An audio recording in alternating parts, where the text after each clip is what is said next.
Yo, what is going on, everyone? My name is Nick, or the Notorious Fantasy, and in today's video, we're going to be talking about my week number 11 quarterback start or sit decisions for fantasy football in 2021. Inside today's video, we're going to be going over every single matchup from all the games on Sunday all the way until Monday Night Football, and I'll be telling you guys whether I believe you should start or sit the quarterbacks in every single matchup. But before we could get into things, I would like to ask, if you are new to the channel and you do end up enjoying today's video, to please make sure to hit that subscribe button down below. Not only is it free, I put out content every single day to help you guys win your 2021 Fantasy Football Championship. And while you're down there, whether you are new to the channel or not, please make sure to hit that like button down below to help boost this video up the algorithm so that more beautiful people like yourself can see today's video. I'd also like to ask, if you guys are on Twitter and would like to follow me on there, to please do so at NotoriousFNTSY. So without further ado, let's get into my week number 11 quarterback start or sit decisions. We begin with the New Orleans Saints at the Philadelphia Eagles, and in this game for the Saints, I will not be starting Trevor Siemian. It seems to me, at least, that Sean Payton should be starting instead of the third Manning brother, as many are calling Trevor Siemian. They should be playing Taysom Hill. I don't know why Taysom Hill isn't the quarterback. Maybe it's because Trevor Siemian is just all right, and that's okay. He's an all-right quarterback in the NFL. But in terms of fantasy football, Taysom Hill brings so much more to the table with that rushing upside that Trevor Siemian basically does not have at all. So Trevor Siemian, in terms of fantasy football, just is not a guy that I want to be starting for the Eagles. Jalen Hurts is a start for me. He's a start every single week. The guy's upside is immense based upon his legs. As of recently, we have seen Jalen Hurts basically run the ball at a very similar clip to as he was at the beginning of the season, but they are throwing the ball a lot less and running the ball a lot more with the running backs. It appears that Miles Sanders may be back this week. He may not be back, but even so, they're still going to run the ball with Jordan Howard, Boston Scott, as well as Kenneth Gainwell. So Jalen Hurts' upside has been limited by the fact that Nick Sirianni, the head coach of the team, actually figured out that, hey, maybe if we run the ball a little bit, they won't expect when we throw the ball, and that's all fine and dandy for the Philadelphia Eagles, but it certainly is hurting the upside of Jalen Hurts. Next up, we move to the Miami Dolphins at the Jumbo Jets, and in this game, I would not be surprised at all if this is Tua Tagovailoa's best game of his short career, because he played a bit in his rookie year, missed a lot of time during his sophomore season this year, so this could be his best game ever. Wouldn't surprise me at all going up against the Jumbo Jets, though I do have some slight worries about this matchup because this seems like it would be such an easy game. They just beat the Houston Texans 2 weeks ago. Last week, the Miami Dolphins beat the Baltimore Ravens in a game that no one expected them to win. No one thinks the Jets are going to win this game. Everyone expects the Miami Dolphins to trounce over the Jets, yet the line is only -3 or -3.5 for the Dolphins, depending on which book you're looking at. And to me, that tells me that this may be a trap game, that somehow Joe Flacco and the fucking Jets are going to win this game. And that does worry me as a Dolphins fan, but at the end of the day, I'm still going to roll Tua Tagovailoa out there because the upside is very high up against a bad Jets defense, and I just expect Tua Tagovailoa to look quite good in this game, even though their wide receiver core is just decimated by injury. There's no Devontae Parker, there's no Will Fuller, but hey, I still believe in Tua. I think he should have a solid showing here up against the Jumbo Jets. Next up, we got the Washington Football Team at the Carolina Panthers. Now, is this a revenge game? Because it is Cam Newton versus Riverboat Ron, and Riverboat Ron could have easily brought Cam Newton in there to Washington, and he decided not to. So is this technically a revenge game for Cam Newton? Probably not, but in my head, I'm going to try to do some mental gymnastics into spinning this into a revenge game, because I love nothing more than a fucking revenge game in the NFL. Cam Newton looked amazing last week in that game in the desert up against the Arizona Cardinals in that very limited work. Obviously, he did not play in the whole game. He just got to the team, I believe, either Wednesday and or Thursday. They had the game on Sunday. There was no way that Cam Newton was going to just figure out the whole playbook in like 4 days. But he is going to be the starter in this game up against the Washington Football Team. And with his rushing upside, I'm firing up Cam Newton, and I would not be surprised at all if he was a top 5 quarterback on the week. Taylor Heinicke of the Washington Football Team, he's very fun to watch. I love watching Taylor Heinicke. But at the end of the day, going up against the Carolina Panthers defense that I believe is severely underrated, I think that Taylor Heinicke may struggle a bit in this game, so I'm not really wanting to be starting him. Next up, we move to the Indianapolis Colts at the No One Circles the Wagons like the Buffalo Bills. Carson Wentz last week going up against the Jacksonville Jaguars. It was a smash matchup, and the only thing Carson Wentz smashed was your lineup directly in the ass, because Carson Wentz was atrocious for fantasy football last week. The man scored 7 points. 7 points, which is the worst performance of the year. And that's including the game I'm pretty sure that he got banged up in. What the hell, Carson Wentz? Now he's going up against the Buffalo Bills. I still think the Colts are a solid team. The Bills' defense is amazing, so I don't want to start Carson Wentz. Josh Allen going up against the Colts' defense. The Colts' defense is pretty solid, but Josh Allen is one of the better quarterbacks in the NFL, one of the better quarterbacks in terms of fantasy football as well. So Josh Allen will be a start this week up against the Indianapolis Colts, a guy that could easily be the #1 quarterback on the week, especially if this is a high-scoring game. But Nick, how is this going to be a high-scoring game if Carson Wentz doesn't play well? Pretty easy. Jonathan Taylor plays really well. They score a bunch of points, and then Josh Allen has to fight with them, so I expect Josh Allen to put up a very solid showing in this game. Next up, we move to the Detroit Lions at the Cleveland Browns. It appears that Jared Goff is not going to be playing in this game, so we're going to see Tim Boyle. Tim Boyle. Now, I remember maybe it was last year or the year before that when Stafford was banged up, and we got to see my boy David Blau play on Thanksgiving. Sadly, David Blau still on the team, not going to get the nod in this game, which sucks because I love David Blau. Tim Boyle going up against the Browns. I wouldn't have wanted to start Jared Goff, and I don't even think Jared Goff is all that bad. Like, he's not great, but he's not terrible. Definitely don't want to be starting Tim Boyle, though. And then for the Browns, Baker Mayfield. Without Odell Beckham Jr., everyone's talking about how he's better, and then they got their back blown out by the Patriots last week. I think Baker looks fine in this game, but again, the identity of the Cleveland Browns is to run the football, run the ball down a motherfucker's throat, keep running the rock aggressively, and when you run the ball, typically, the quarterback doesn't get any points, unless, of course, the quarterback's running the ball, and Baker Mayfield isn't Lamar Jackson or Kyler Murray or one of these quarterbacks, Josh Allen, that likes to get loose out there, so I don't expect Baker Mayfield to have all that great of a game. This is a smash spot up against the Lions for most quarterbacks, but for Baker Mayfield, I just don't know, so I don't really want to be firing up Baker Mayfield this week. Next up, we got the San Francisco 49ers at the Jacksonville Jaguars, and Trevor Lawrence has been all right this season. Early on in his rookie debut, early on in the season, right, he wasn't all that great. Recently, he's looked a little bit better, but going up against the San Francisco 49ers, going up against a defense that just stopped the LA fucking Rams, one of the best offenses in the NFL,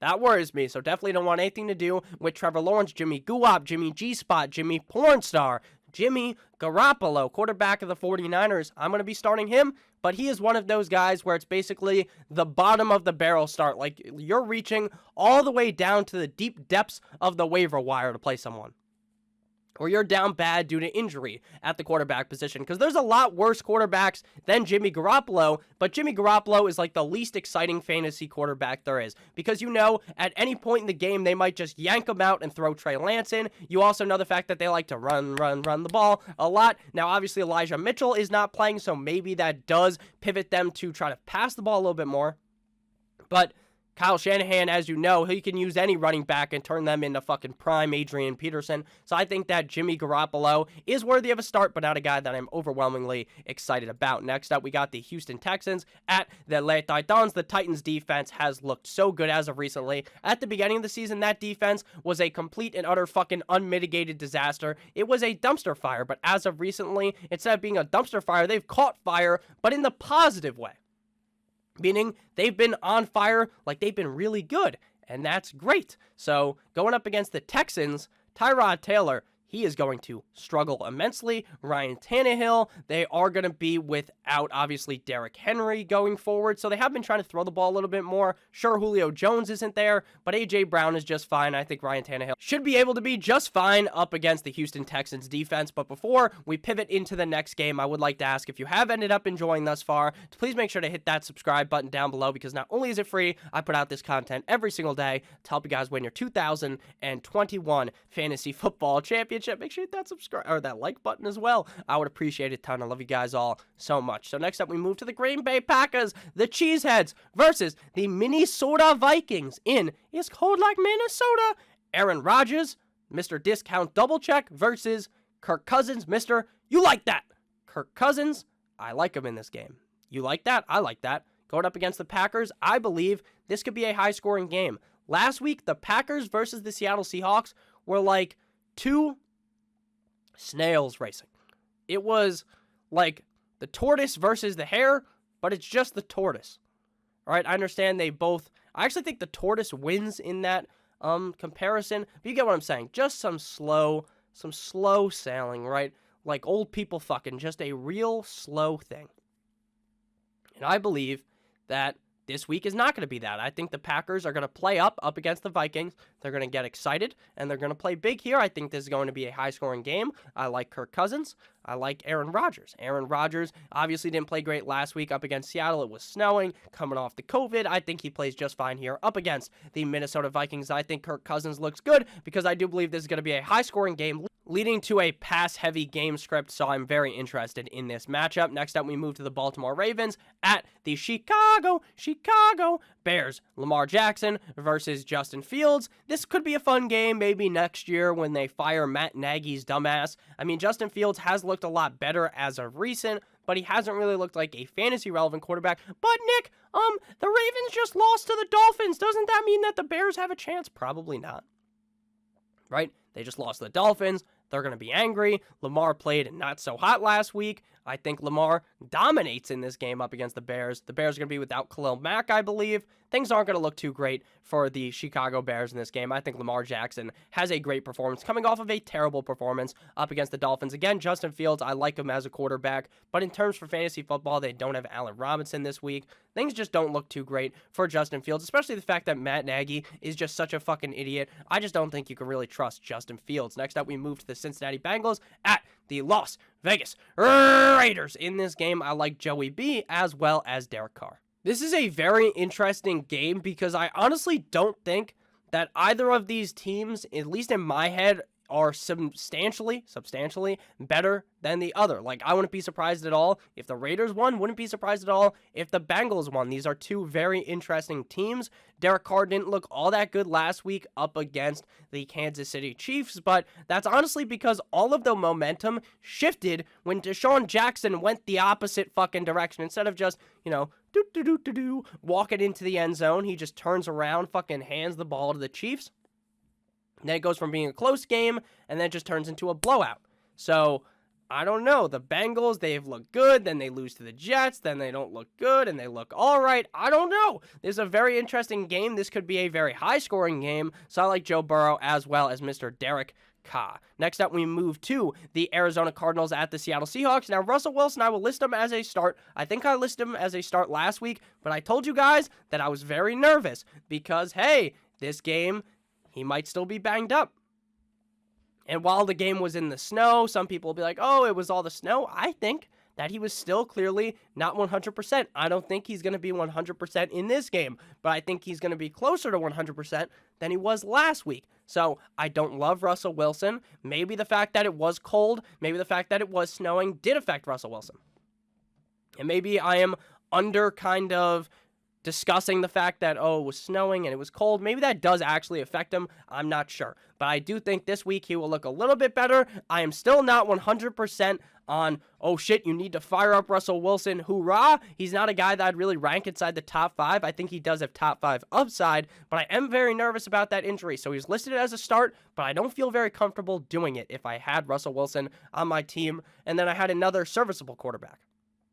Leave down below in the comment section if you have Russell Wilson and you have a different option. If I'm being honest with you guys, in most scenarios, the other option would be the guy that I'm looking to start. I think if Russell Wilson plays great in this game, then good, that's great. I'll feel great going forward, but right now I'm not 100% sold in on the fact that Russell Wilson is going to have a big spot here. Kyler Murray has missed a couple of games. That Packers game where he got hurt, Kyler Murray is obviously one of the better quarterbacks in the NFL. If he's healthy, if he's good to go, you're going to play him. If the other quarterbacks play, don't be playing them, but this should be a smash spot up against the Seattle Seahawks if Kyler Murray is healthy to go. He is a game-time decision right now, so definitely very up in the air if he ends up playing. Next up, we got the Dallas Cowboys at the Kansas City Chiefs. Are the Chiefs back? Maybe, maybe not.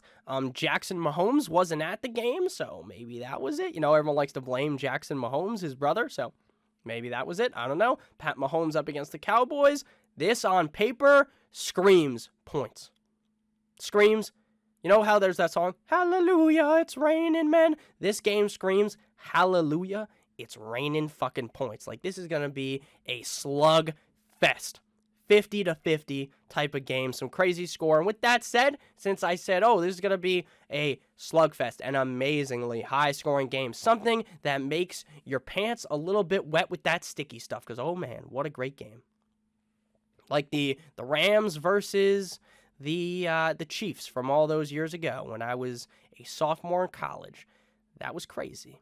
But is that what's going to happen here? Since I said that, probably not, right? Since I said that's going to be some crazy high-scoring game, but I believe it is. So Dickie, Dak Prescott, Patty Mahomes, you play them every game. You're going to play them this week. Not too much explanation needs to be had here for this game. Next up, we got the Pittsburgh Steelers. Big Ben is returning from COVID in this game, so that should be much better than what we saw last week with Mason Rudolph, because Mason Rudolph looks like shit.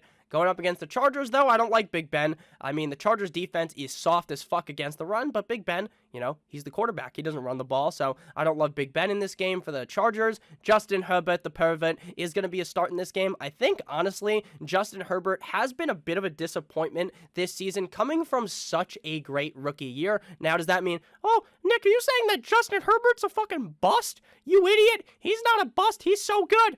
And yeah, I think he's still good, right? I'm just saying everyone had sky-high expectations for the guy, and maybe he's not living up to that. But again, I'm not saying he's a bad quarterback or something. He's still very good, one of the upper echelon quarterbacks in the NFL. So I expect him to perform this game up against the Steelers. Next up, we move to the final game here. Monday Night Football between the New York Football Giants at the Tampa Bay Buccaneers.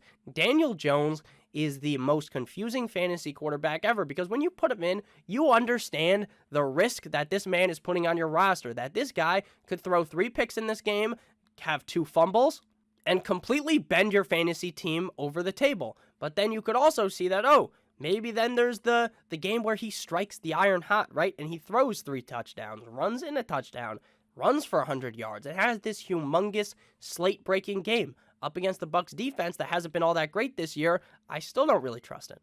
Now, Tom Brady really struggles in primetime games up against these goofy fucking quarterbacks, guys like 9-inch Nick Foles, guys like Eli Manning, guys like maybe Daniel Jones.